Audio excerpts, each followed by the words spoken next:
Hey everybody, welcome back to another video training series. This video I just want to walk you through and introduce you to some of the currency, because some people are sort of wondering how do you pay Chinese factories, but more importantly, what currencies do Chinese factories sort of deal in. And there's two major currencies: is the US dollar, which is one currency, and the Chinese yuan, or the RMB, or the renminbi. This is it here. I'll just introduce you to some quick currencies, quick notes. One thing necessary for China is a bottle of hand sanitizer. Money is one of the dirtiest things ever, and if you are going to come here, do invest in a bottle of hand sanitizer, right? When you're walking around factories, walking around suppliers, or just doing business meetings, carry a bottle of this around. All right, so this is the one Chinese yuan. Okay, so that's a Chinese yuan. It isn't really worth much. That's the $5 note here, and I'll share a quick tip because there's a lot of counterfeit notes, especially in China. So if you are going to suppliers, or you're dealing with street markets, or going to wholesale markets who deal mainly in the cash, it's a very cash society here in China.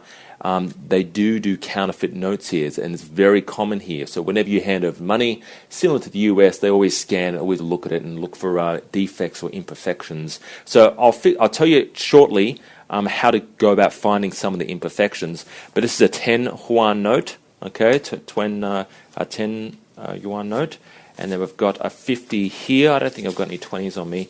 What you're probably used to seeing though is the 100, okay.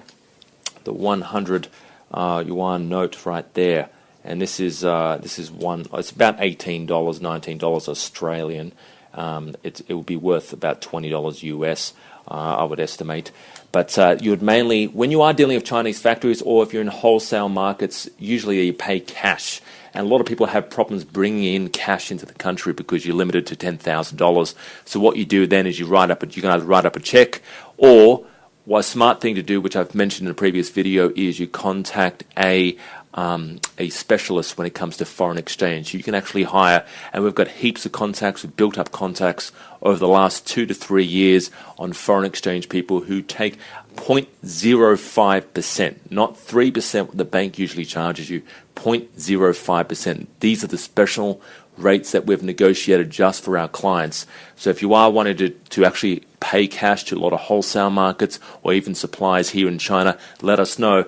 But if you are dealing with cash, here is one thing, one of the easiest ways to find out whether or not it's counterfeit. You see there, that was the old, I think it's Mayo. That's what we call him, Mayo here.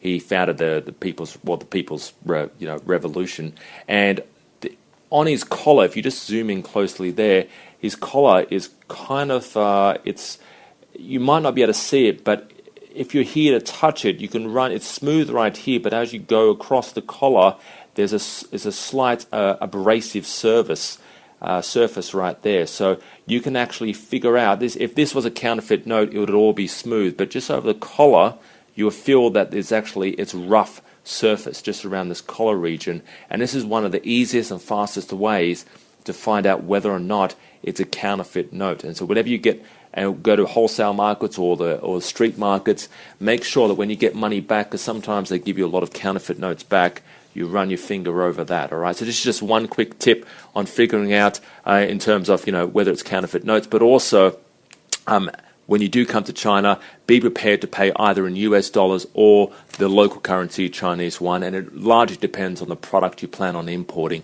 If it's a highly labor-intensive product, you're most likely going to pay in this, because this is what the factory pays its workers. If it's a techie sort of product, it most likely is going to be US dollars, because they've got to obviously import the electronics from other regions in China.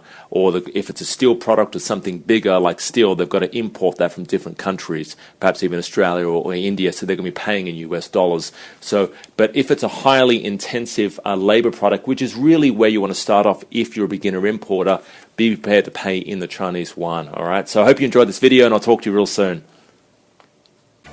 To gain access to my free video lessons, where you will discover how to find hot products to import that people want to buy, 7 easy ways to locate quality factories in China that won't rip you off, my secret negotiation strategies to getting great prices from factories, how to sell your goods once they arrive from China, and much, much more, just go to www.importexportexpose.com.au. These trainings are normally valued at $500, but yours free when you visit my website now.